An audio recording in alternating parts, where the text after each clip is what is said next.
episode of the session, episode 11. But today I'm bringing to you, we got an interview, man. We got another fellow barber. Welcome to the session, my homie Ant. You know what I'm saying? The subject matter today, obviously, is going to be why y'all barbers don't fuck with y'all no more. You know? Because they don't care. Some people don't realize it's not them, it's you. You know? In my opinion, I don't feel like it's necessarily that people think that it's them. They think we plastic surgery. Exactly. They think we be tripping like, hey, I'm gonna tear myself up, or I'm not gonna get cut for 6 or 7 months. I'm gonna walk in your shop and want you to do a miracle because you're supposed to know how to do everything. So that's my rationale for why your barber don't fuck with you no more. Because to be fair, a lot of y'all don't deserve to be fucked. But anywho, you got a story, because I got a few stories. And I know for one, like I had people who, when they saw I posted this on Facebook, right? And I know when they saw that I posted this, the niggas was like, he talking about me. Like, no, bro, it's not you, because I still fuck with them. Like, even if you didn't show up for like a haircut or, anything, like I ain't tripping on it. A lot of people that don't understand how their actions or their behavior will make you not like. That's just anywhere though. Man. Ooh, I got a few of them. Matter of fact, witness this one. Alright, no names. Now let's not use real names. Let's get some names. People come in expecting a certain cut, but their hair is not the same texture. That's the same person that's on this picture. I could relate to that. Like a cat got the kinkiest, nappiest hair, but they pull out a picture of some Puerto Rican dude with straight hair talking about they want this type of thing. Yeah, or somebody with straight hair want the thick patch. Oh yeah. I've had clients, man, that they got curly hair, super curly hair. They come to me with like Latin artists or like rappers with straighter hair, and I have to explain to them what it's gonna look like. And at the end, you could tell it didn't matter what I explained to them. Like they wanted to look exactly like that person. I'm like a surgeon, man. I'm not a magician. Like I can't do it. Latin, they gotta go rub that little thing, bro. They definitely need to go holler at Disney and see if they can get themselves a makeshift lantern. Cause we can't do it, bro.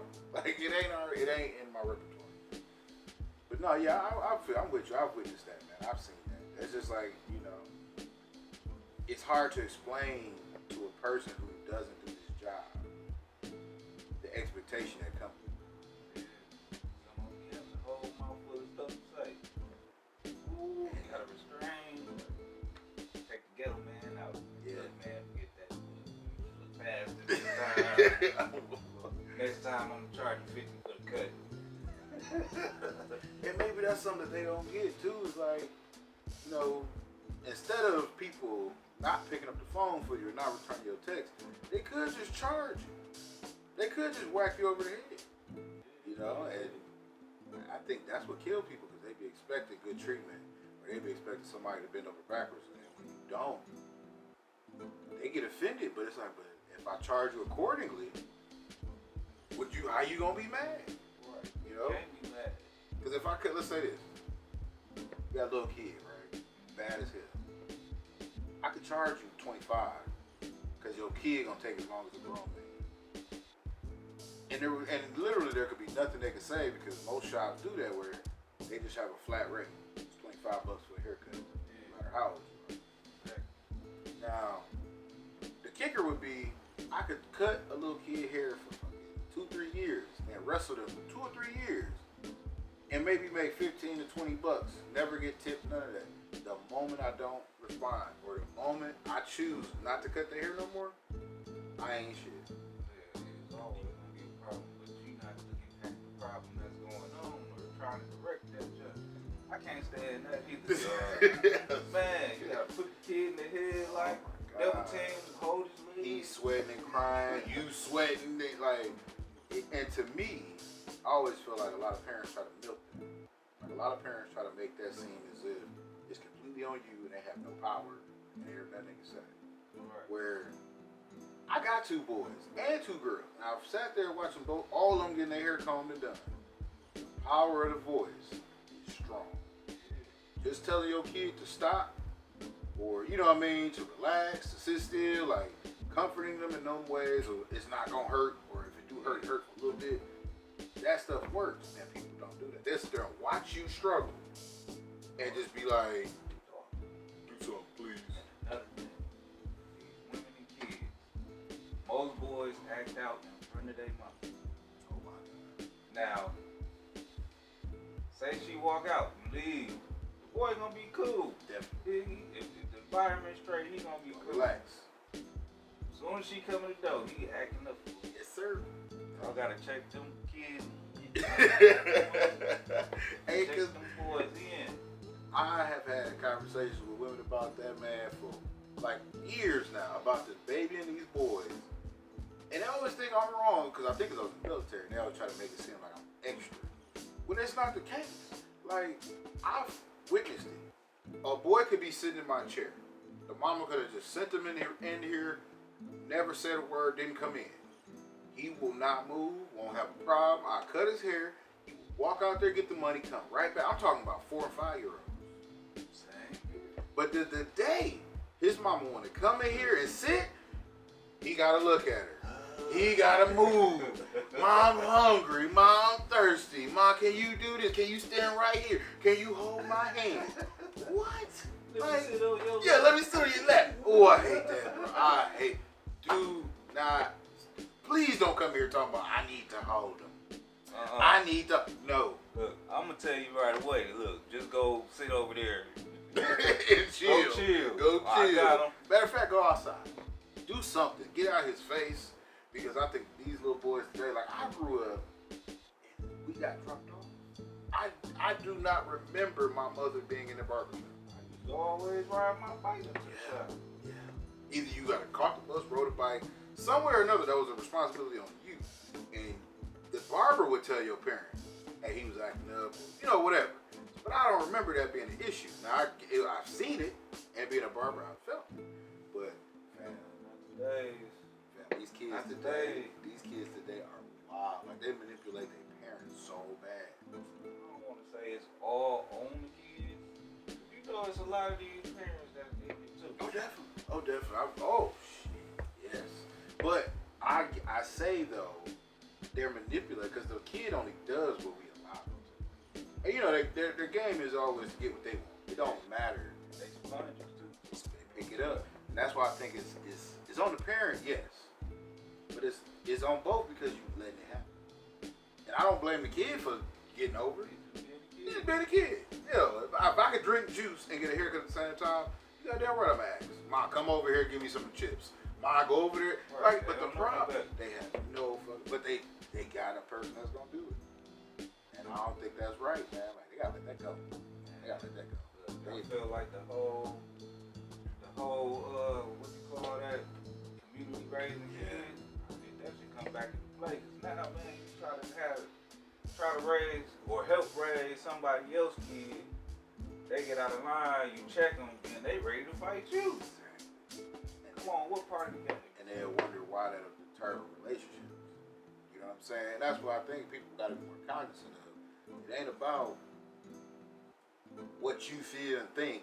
It's about getting the job done when it comes to, you know, these kids. Right. So, you got a badass kid, bro, and if I tell your badass kid to chill, you should just support that comment. Like, Exactly. I can see if I'm choking them up, or we getting aggressive. That's completely different. Yeah, when you get tossed up by these cops, they killing folks now. They definitely, they shoot Kids. first. They shoot first. Shit, they don't care what age you is. Man, listen. Look, you 4 years old. You getting it, fam. Catching You that. getting it. And that's the crazy part. It don't matter if they black or white.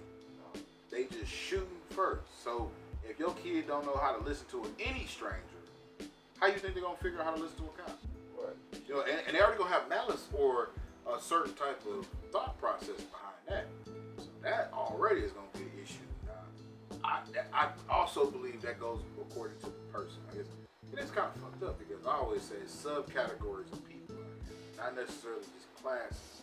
Because if you break it down into classes, you got the uneducated, the educated, and I don't give a fuck.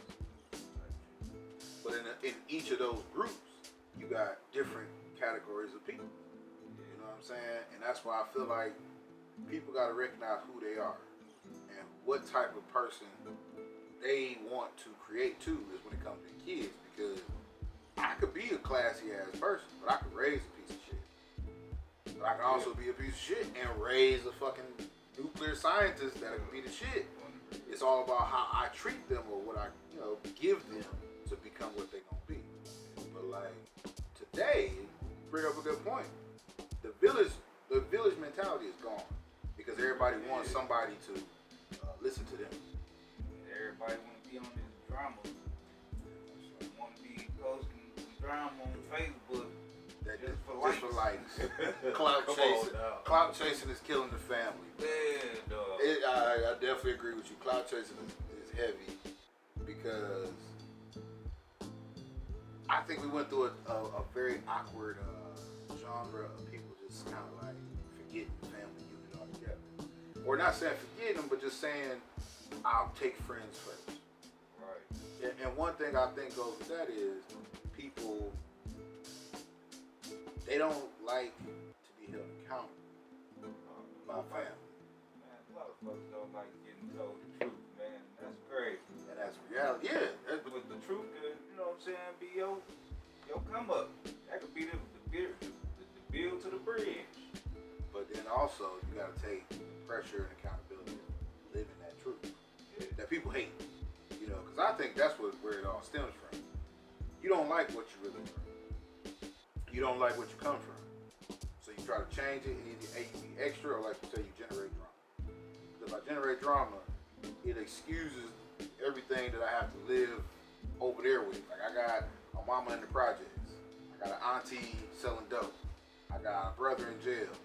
Yeah, but if it's extra, and I'm causing drama on Facebook and this, and I'm busy, making videos and doing all this, and just being ghetto and being extra, I don't have to worry about that. And I can say that I'm different from them, when in reality, you're not. Right. Like a drug. Exactly. New form of drug is clout. Because if you got a good family that gives you clout, that, hey, my such and such is great on Facebook, or when they talk to you, they always uplift you. You don't look for nobody else. Right. You know what I'm saying? For validation. You got it right there. But when you got people that yearn for validation from someone else, that's when they start saying, fuck family. I don't need y'all. What have y'all ever done for me? Well, possibly, but even if they ain't done nothing, why should somebody have to do anything for me? But no, man, that's why I think all this correlates, bro. All this correlates. It goes all the way back to some people just don't get it, man. Like, it's you. You know what I'm saying? It's not the world. Like you said, you don't want to be held accountable. Once you get, man, people don't be understanding. Once you take that accountable, and you either go change it for the better, or just, like you said, be that drama by person. Let that drama be the drug. Which I can't live with. I can't do it. I can't do the drama. The drama is what kills people, man. That's what gives you a heart attack. I was just going to say that. I love my heart. Yeah. I want to live. I swear, man. Oh, man. And that's a quick way to get cancer. Yeah. Oh, definitely. That's another episode. We going to say that for a whole episode. But no, man, again, let's get back to the subject, because we right there. wavered off. We gave some jewels, though. There's some jewels in that conversation, so y'all listen. Still go with that. Oh, it definitely goes with it, because it goes with that same, like I said, that subcategory in those categories of people. You have people who don't understand service, right? And they fall in all three. People with money, uneducated, educated, and people who don't give a fuck. All three of these people understand what service is. And I think the concept goes over their head that every service is equal. You don't cuss out your doctor who about to do your heart surgery. don't disrespect your chef who's about to cook your food. Definitely don't be late to your PO.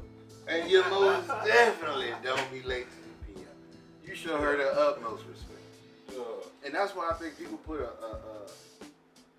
scale on different services and not trying to respect the importance of all services. Right. You know what I'm saying? Because me being in the service industry, even when I was just doing security, I realized it don't matter what you're doing. Everybody deserves. If you give good service, everybody deserves good treatment. You know, you're a good waitress, I tip you. Good bartender, keep conversation or keep me entertained or whatever you're supposed to be doing. And I got a drink in my hand, we good. We good.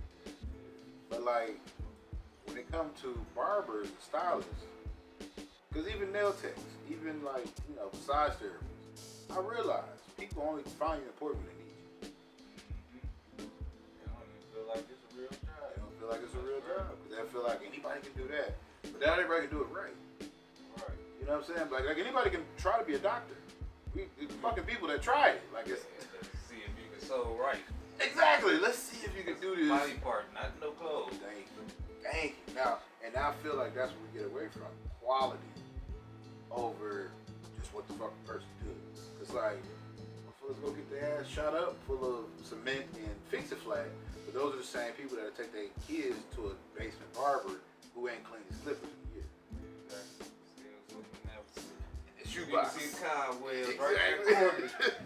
Man, I know. Shoot, I've been there before. And that's what I'm saying, man. Like, we got to realize that those type of people are out here.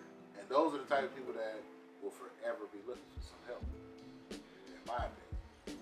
Because I'm like, how y'all never keep your barber? How's it always your barber? Alright. Ooh, another one. People that don't want to leave the house. Ooh, yes. That thing, no, they assume it's easy for you to get to them and cut their hair. They think it's the easiest. Bro, all you doing is packing your clippers that have the most fragile blades on earth and putting them in a bag. Man, look, you can put the bag down and break the clippers. Chip the edge real quick. And it's useless. Yeah, Now I gotta go buy spend. another. I gotta go spend $30 to $50, depending on the blade. And don't let it be one of your detachable blades. You might not even find that blade no more. Like they might even discontinue making that style, and now you stuck because your favorite blade got broke because you was carrying it around in a bag when it was built to be in the station. Another thing, weather. That can mess up the clippers. Let it rain. Let that rain. bag get soaked. Ooh, let any liquid. Let a kid walk past with his juice and drop it in there. Let alone, we got kids. Thank you. You know you gonna keep that bag in the back seat. Somebody, oops, Daddy, I spilled my soda, and it happened to fall on your bag on the floor in the back seat. So sorry, Dad. Head's going straight up. Thank you. Take us all out. Jesus be a beauty supply store. But no, dude, those were part of the reason. And I feel like, cause we gonna wrap this up. I don't want to make super long. What's gonna got 30? But I'm gonna just be 100, man. I personally feel like until people realize you gotta treat your barber like you treat your doctor. If you don't walk in doctor's offices demanding to be seen the same day. Even if you can go and they can tell you the doctor had an issue. He needs to reschedule you. You won't be as upset as you would be going into some of these barbershops asking to get a haircut and it's 2 or 3 people in front of you. Right. You know what I'm saying? Like, I just think the spoiledness has gotten to people. Yeah. You know, and they don't realize what it used to be. Yeah, folks don't think you gotta schedule. No. Schedule it. Yes. And that's everything. Yes. Shit, one of You my get the most respect. simple. If you schedule, like, and it's crazy because I used to get annoyed with people who would schedule a week out or 2 weeks out. And I'd be like, oh, why are they doing this? They know I'm finna forget. But that's part of my job, is to get that calendar and, schedule them. Because at least they're doing it to where I know I got business needs. And I'm cool with them. Them people actually get treated better. Because I can think about, let's say they want to design. I can think about this shit for 2 weeks or a week.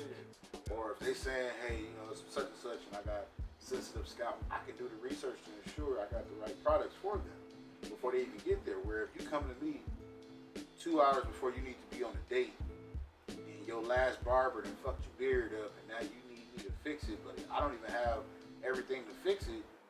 But if you want me to do something for you, and you gotta have a certain cream. Yeah, or certain gel, or certain my razors is low, or right after the clippers hit you, or the razor, whatever. You know what I'm saying? You could be allergic to this, you could be allergic to that. You don't know that. know that, fam. And I think that's what people have to respect. They gotta. It ain't on us. It's on them. They gotta understand, fam. It ain't about what you want. It's about what we can give you. At the same time, you gotta open that mouth. Open that mouth. Jesus. You know what? On that note, we're gonna wrap it up. If you wonder why your barber don't fuck with you, because you don't know how to open your damn mouth and be honest. Sometimes honesty goes a lot farther than just trying to make you sound good. Right. You got herpes, just say it. Just say it, man. You just pull me to the side, come on my ears. This ain't a mosquito bite, bro. You gonna spray your clippers after this. Well, just joking. Alright, y'all. So that wrap it up the episode, y'all. I appreciate y'all for listening. If you have not, like and subscribe. Tell your friends, share it. But shit, I'll let y'all.